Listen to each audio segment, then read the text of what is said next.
মায়ের দর্শন এইভাবে পাবো ভাবতে পারিনি। হ্যালো, আমি দিব্য আর আমি সাউথ কলকাতাতে থাকি।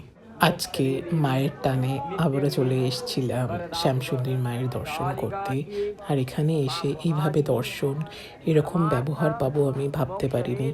আজকে যখন আমি মায়ের কাছে পুজো দিচ্ছি তখন মন্দির কর্তৃপক্ষেরই একজন আমাকে বললেন, "আমি কিন্তু তোমার রিলটা দেখেছি।" মানে আমি যখন লাস্ট টাইম এসে মায়ের এই রিলটা বানিয়েছিলাম, এই ভ্লগটা বানিয়েছিলাম, সেই ভ্লগটার কথাই উনি বলছেন। উনি বললেন, "খুব ভালো হয়েছে ভিডিওটা আর তুমি খুব সুন্দরভাবে বলেওছো কথাগুলো।" তারপর উনি খোঁজও নিয়েছেন যে আমি প্রসাদ ঠিক মতো নিয়েছি কিনা। তারপর মায়ের যে ক্লোজ আপ ভিডিওগুলো দেখলে ওনাদের মধ্যেই আরেকজন আমার থেকে ফোনটা নিয়ে মার সুন্দর করে ভিডিও তৈরি করে আমাকে দিলেন।